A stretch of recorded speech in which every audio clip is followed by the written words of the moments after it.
Hey guys, Eyes of Ninja here. Coming back to you with another vid.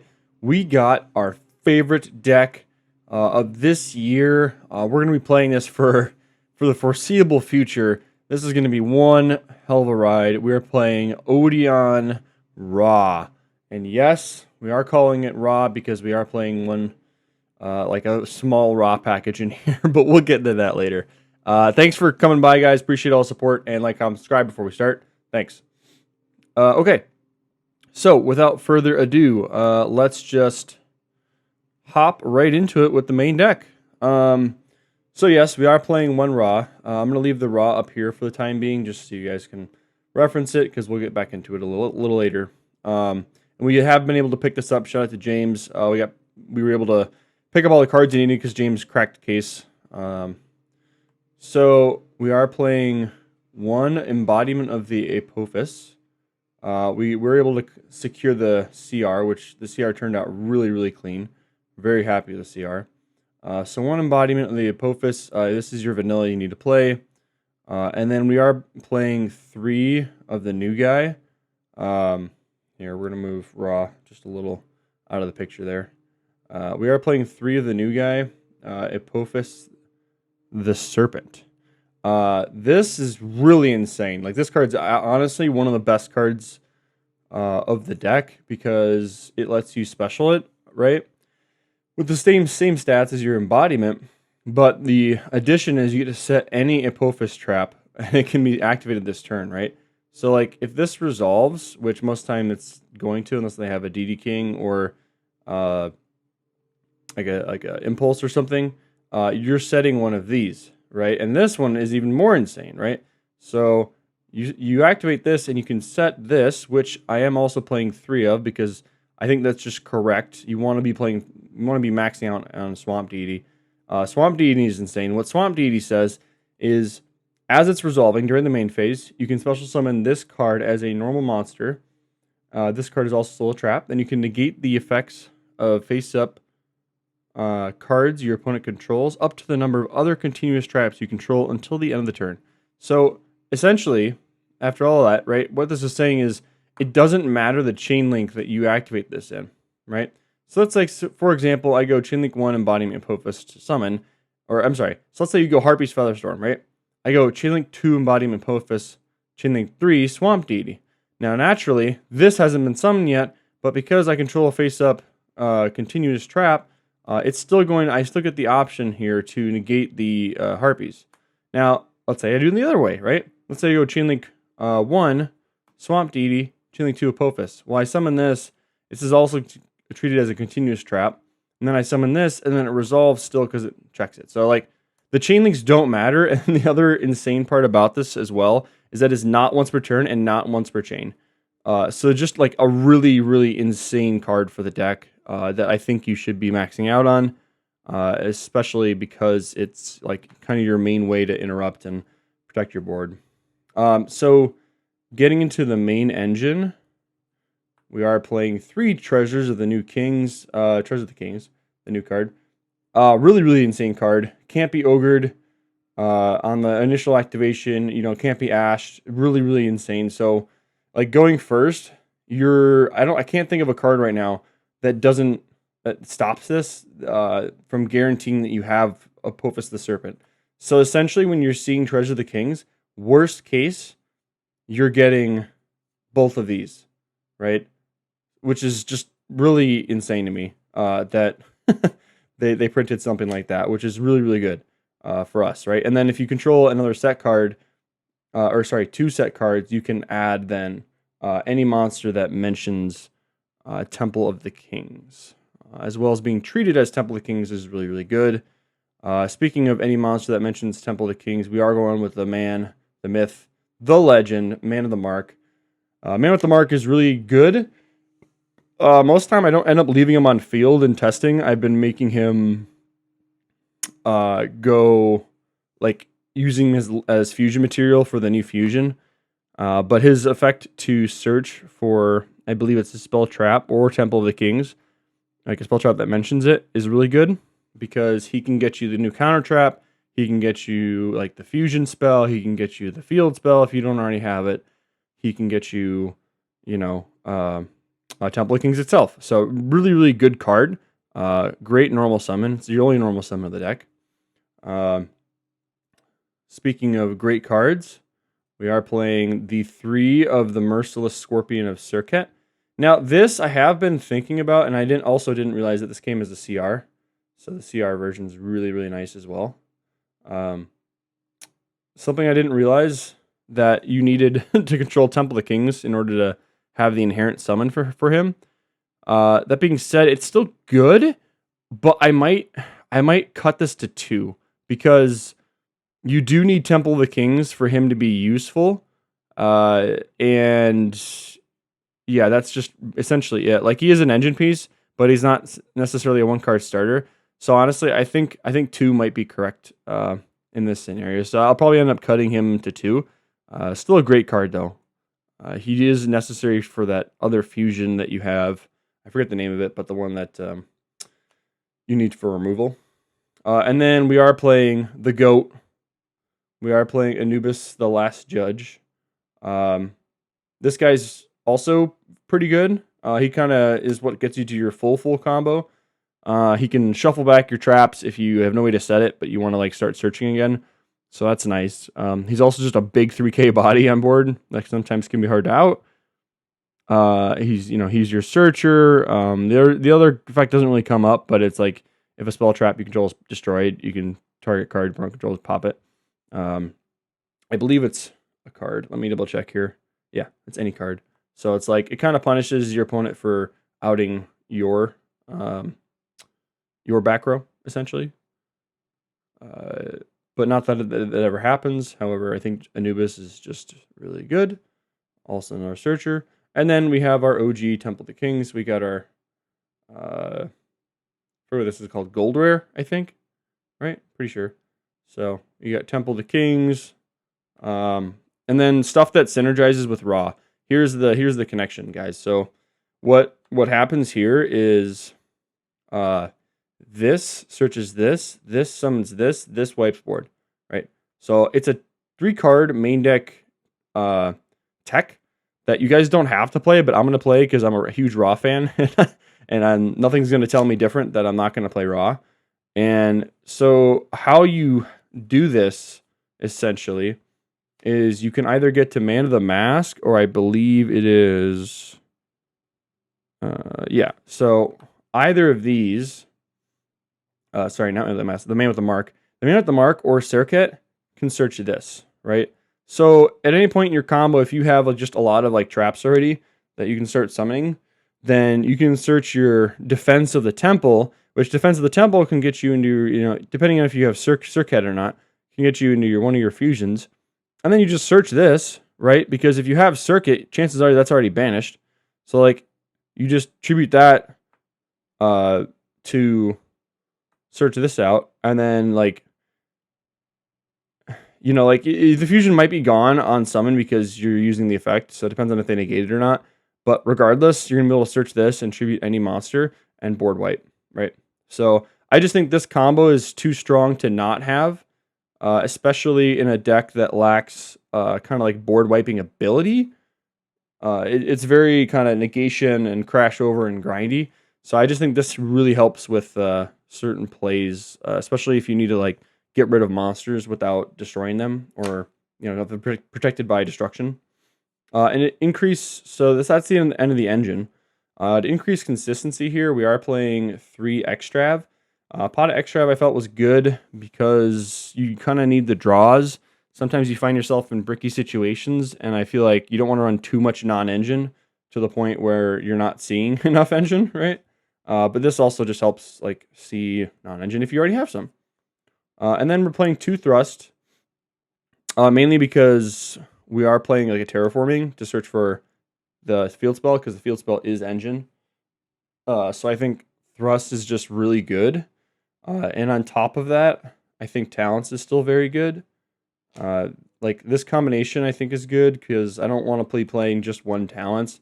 I want to see it going first. If my opponent has like an Ash or a Old-Time Veiler, then I can just either punish them if I can keep playing, or draw so I can keep playing. So yeah, that package, solid. Wouldn't change that. And then as far as hand traps goes, you know, we're playing 3 Imperm. Nothing too special about that. I just think it's a trap, right? You can set off Thrust. Another thing you can set off Thrust is Purge. Now, Purge is in an interesting spot here because with the new support in Alliance, you can search it.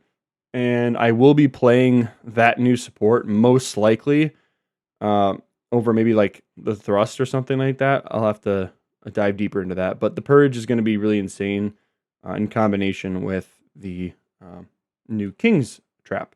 So Purge is really good. Now, speaking of Purge, though, here's the sauce, guys. Here's the sauce. Ready for this? Cherries. Hear me out, okay? I know it's a dark, but the idea is you're already going to be shotgunning cherries when you know what your opponent's on, so you don't have to worry about Purge. Like, the first search, usually you're not really worried about using Purge, most of the time. And if you have Purge, just Purge, then yeah, you just time it right anyways. So I'll get into cherries a little bit here. So let me, that's it for the main deck though. We are at even 40 for the main deck, which is nice. So here, let me get in the extra deck for you guys.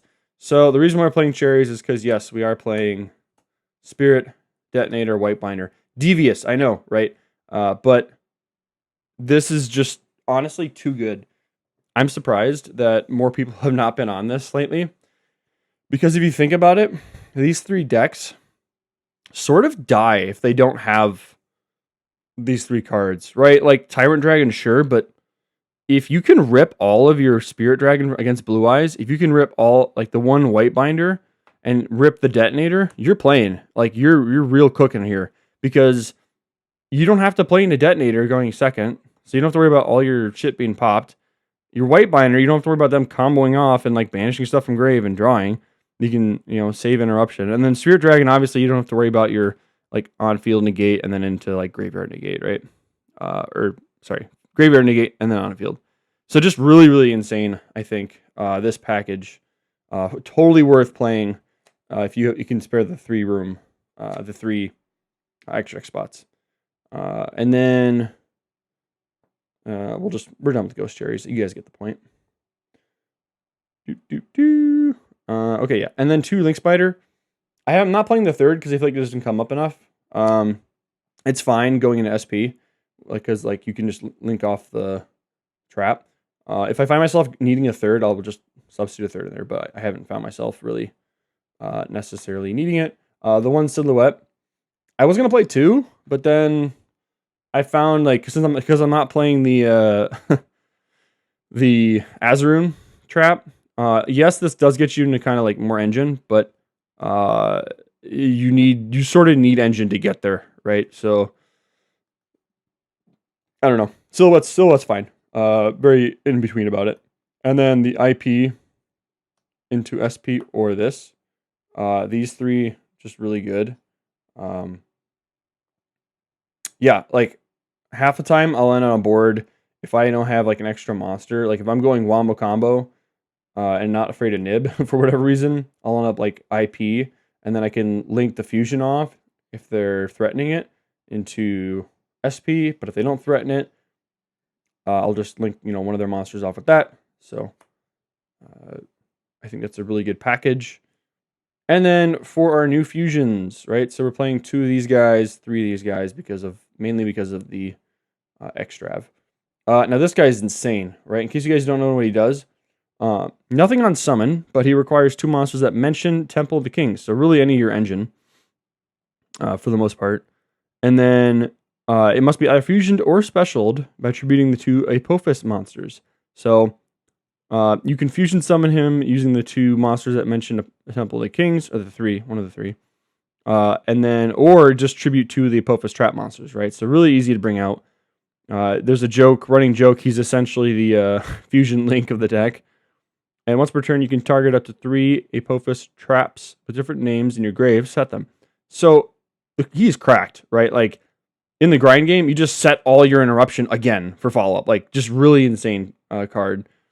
And then once per turn, if a trap card's activated, you can just accept in the damage step, target card to pop it, right? So he's interruption. He's like a 3-card recursion in interruption with 2800 beat stick, which is just so insane.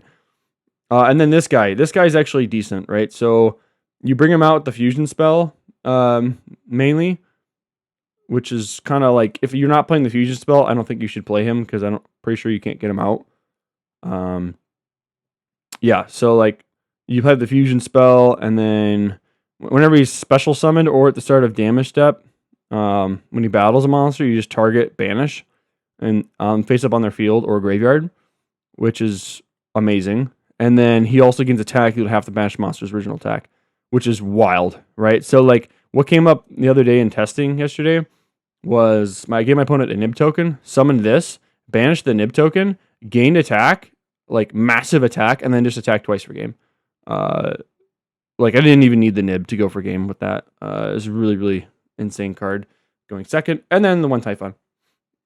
Just, helps that going second, especially when you end on like Man with the Mask and you can just throw Typhon on top. Yeah, it's kind of broken. All right. Next up, we have our side deck. We have Yugi, which they're coming out with an Odion one. That'd be dope. Side deck, we're playing 3 Chaos Hunter. I just think this is better for value instead of Lancia. Granted, Lancia, you can just shotgun, but I think this just holds its value on field, forces them to out it, And then for like thrust targets, here. So thrust targets, we're playing DDG, Ultimate Slayer, Harpies, and 2 Lightning Storm.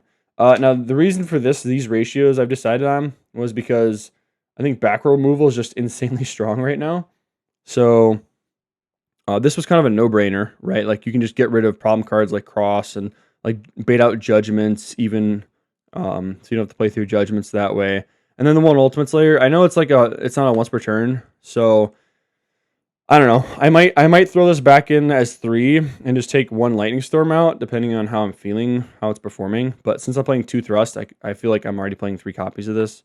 And then the 1 DDG for, siding going first if my opponent is playing like Mermail or something. This is actually really good because I send traps to grave usually, not monsters.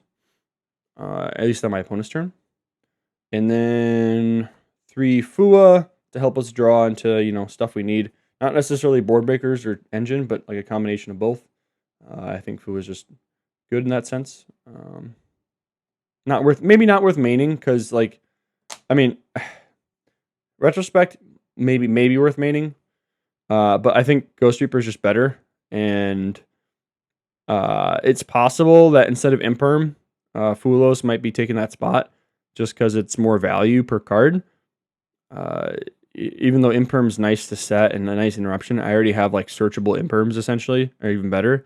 So Fulos just might honestly be a better option when it comes to that. So I might be swapping Fua for the Imperm.